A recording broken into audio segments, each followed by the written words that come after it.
Attractive na cruiser bike ba ang hinahanap mo at kahit saang anggulo mo tignan ang dating ay talagang macho? Ito ang motor na bagay sa iyo, ang Benda Chinchilla 500. Silipin natin ngayong araw. Tara!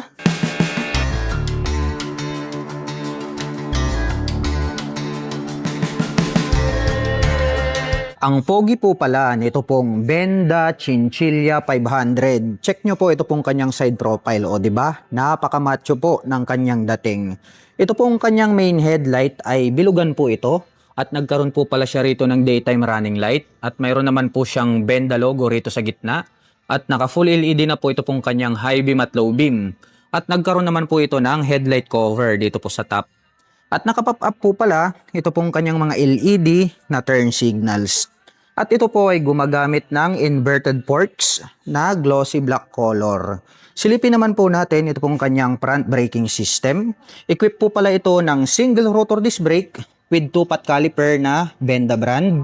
At equipped na po pala ito ng anti-lock braking system. Mayroon po siyang light reflector na bilog dito po sa gilid. At gray color naman po ito pong kanyang front fender. At ito po pala ay nakaka-wheel na black color. At ang sukat po ng kanyang gulong rito po sa harapan, ito po ay mayroong sukat na 150 by 80-16. At ito po ay naka-tubeless na. Naka-fully digital meter panel display po ito at bilugan din po ang hugis nito pong kanyang meter panel display. At ito po ay naka-naked handlebar na black color. At pagdating naman po rito po sa kanyang mga button selectors, nandirito po yung kanyang traction control button.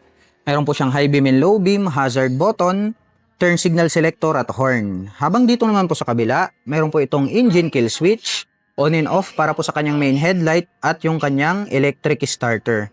Itim po ang kulay nito pong kanyang mga handle grip at naka-end bar na rin po pala ito pong kanyang mga side mirrors.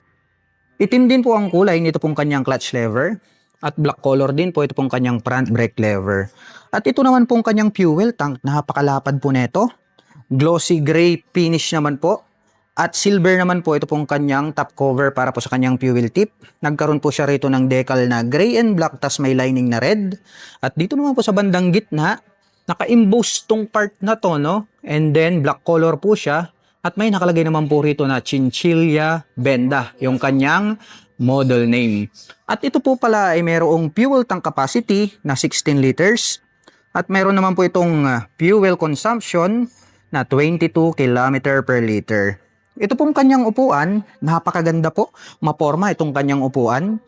At maganda po yung kanilang ginamit rito na seat cover, may pagka-leather type, tas anti-scratch po siya. Makapal din po yung pagkakatahi at medyo mas mataas po.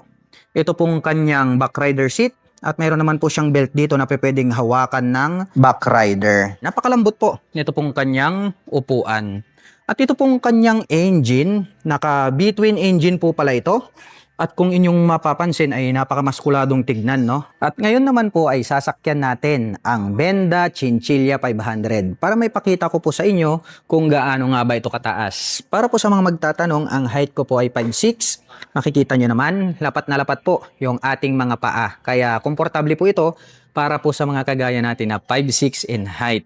At ito po palang ating Benda Chinchilla 500 ay meron po itong seat height na 705mm at mayroon naman po itong ground clearance na 150mm. At sa tansya ko naman po ay kayang-kaya po itong maabot na mga 5 flat and above, o di ba? Napaka-friendly user po pala ito para po sa mga kababayan natin na hindi naman ganon katangkaran.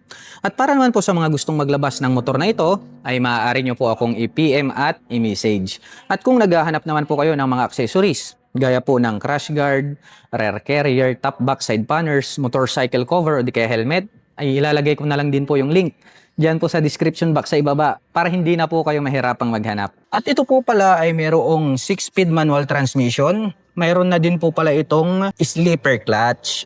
At ito po ang ating pillion step para sa ating rider at para sa ating back rider ay alloy na po ito at mayroon naman po itong rubber cover on top na anti-slip. Gray color naman po, ito pong kanyang die-cast na side stand. Wala po itong center stand dahil napakabibigat na po ng mga motorsiklo na ito. At ito pong kanyang swing arm, black color po ito, alloy po siya. At gumagamit po pala ito ng dual shock absorber para po rito sa kanyang rear suspension. Black po yung kanyang coil spring at ito po ay adjustable. At ito po pala ay naka-belt drive. Ayan oh, makikita nyo, hindi po kadena yung kanyang gamit. Kaya mas mahaba po yung buhay nito pong belt drive. So sa tansya ko, mga 5 years siguro bago kayo magpalit nito pong kanyang belt drive. Pero kailangan pa rin ng regular na check-up. Meron din po pala itong belt drive protector. At dito po sa kanyang rear fender, napakalapad nito. May lining na red, gray at black. At may nakalagay naman po rito na Benda decal. Silipin naman po natin, ito pong kanyang tail light. Pahaba po pala. Ito pong kanyang brake light, LED na po yan. Naka-pop up naman po ito pong kanyang mga LED na turn signals.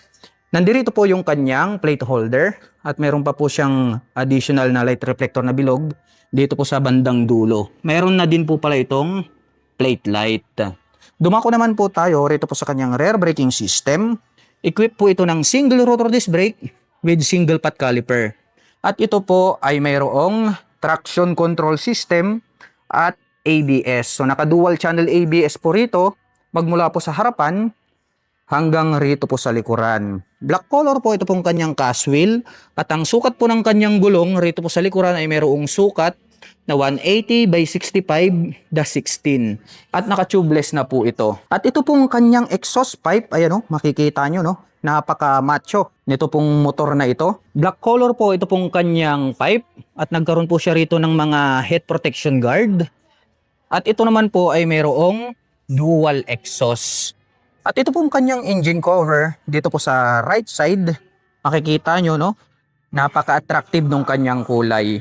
At ito pong kanyang side cover, may nakalagay po rito na 500 na decal. Black color po siya kaya halos hindi pansin. At ito po palang kanyang ignition ay nandirito po sa ibaba nito pong kanyang tangke. At ito po ay gumagamit ng mechanical key. At mayroon na din po pala itong USB charging port. Meron po siyang USB Type A at USB Type C for fast charging. At pag-usapan naman po natin ang kanyang engine specifications. Ito po ay mayroong 475.6 cubic centimeter engine displacement to be exact. Naka V-twin engine at ito po ay mayroong 8 valves. At ito po ay nakakapag-provide ng maximum power na 35 kW at 9,000 RPM. Habang nakakapagbigay naman po ito ng maximum torque na 42 Nm at 7,200 RPM. At ang presyo po ng Benda Chinchilla 500 ay nagkakahalaga po ito ng 329,900 pesos. At kung gusto mo pong kumuha ng hulugan ay kailangan mo pong mag-down payment ng 134,960 pesos. At meron po itong monthly installment na 12,610 pesos sa loob ng 2 taon.